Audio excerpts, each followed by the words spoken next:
Jambo everyone, and welcome back to another episode of Safari Mack Returns to Africa. I'm Safari Mack, your guide and host, helping you make connections to the wild. Well, ladies and gentlemen, we're still in the Serengeti, hanging out with the zebra, or known by their Latin name of Equus quagga, and their African Swahili name of Punda milia. So we're going to finish up with today's part 2 episode with this beautiful animal, and get ready for the reveal of the next animal, which is a bit of a tower in a sense. But before we begin, if you're new to my channel, hit that like and subscribe button. Check out my Facebook page for content on conservation. And if you have an animal or a question that you would like me to answer or want me to do, you just have to send me an email, which you will always find the link to down in the description below. But if you're ready, I'm ready. Let's get to it. The wild things. More specifically, we're focusing on one wild thing. Who's heard of the quagga? It's okay if you haven't, you're not going to hurt my feelings. That's because the quagga, sadly, is an extinct subspecies of zebra. It's pretty interesting to look at. It looks like a hybrid, right? Because it looks like it has the front end of a zebra and the back end of a horse. Now, of course, we do sometimes see something similar to that, but those might be hybrids, like the ever-famous zebra horse mix known as a zorse, or a zebra donkey cross known as a zebroid. But those guys are not this. That's not the quagga. The quagga, actually, it was a subspecies of plains zebra that lived in South Africa. However, hunting and loss of habitat pushed this animal sadly to extinction until finally the last one was said to have died at a zoo in Europe, though I can't exactly right now remember the name of that zoo. However, it was thanks to this man, Reinhold Rau, who while doing some work on taxidermy specimens, discovered that these guys were actually a kind of plains zebra. And he was the first, back in the 80s, to attempt to, in a way, bring them back to life. Not through cloning, no. But instead by using selective breeding, in which he looked for zebras that had the lightest stripe pattern as possible, so that generations later they would look like something from this to a little bit more like this today. So in a way, the quagga has kind of come back to life, but not fully. See, despite amazing work that they've done over the decades, many people have actually looked at this as people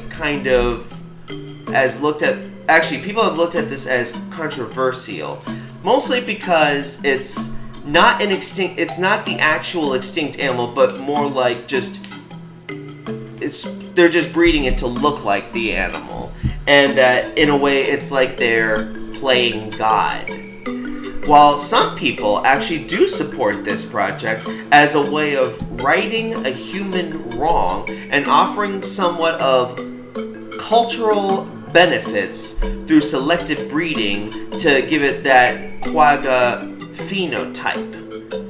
Now, believe it or not, this man and his project, it's thought that this was what gave Michael Crichton his inspiration to write his novel of Jurassic Park. Hey, not bad.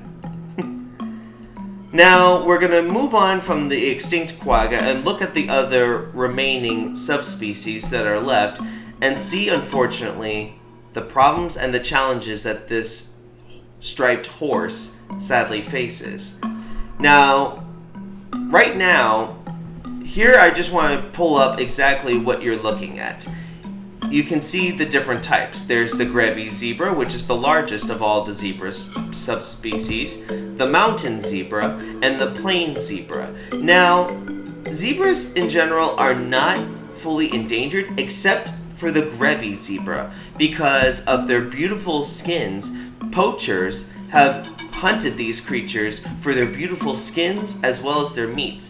But it's not just the Grevy's zebra, it's also the plain zebra and the mountain zebra that sometimes fall into this category. Poaching, loss of habitat, and other factors play in a little bit of the downfall. Now, zebras populations aren't terrible, but they are gradually declining. Like I said, poaching can be a big problem, especially for the Grevy's zebra, as well as losing their habitat because of human encroachment. Now, thankfully, of course, people love zebras. I like zebras because of their beautiful appearance, and as well as a kind of mystery that they give to Africa. And so people are working hard to try and save these animals from extinction.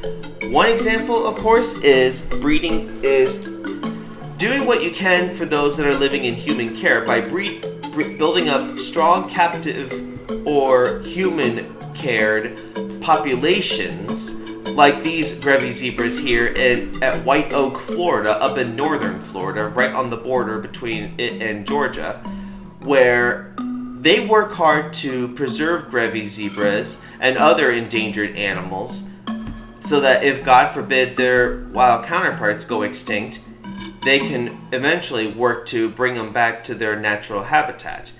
But another major effort that's being done right now to help these animals, of course, you have to give a big round of applause for the park rangers, as these people work day and night to save as many of these special animals from extinction. Another major benefit that is being worked on, wildlife corridors. I've mentioned it many times before, and I'll keep on mentioning it because they work.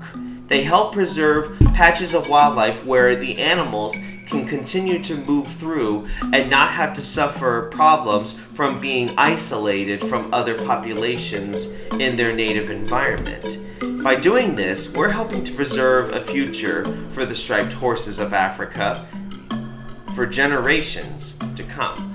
Well, ladies and gentlemen, I'm afraid that's it for the zebra. Thank you for joining me, but be sure to get ready to run as fast as you can as we journey next week with the ostrich. But until next time, this is Safari Mack, and I'll see you all out there.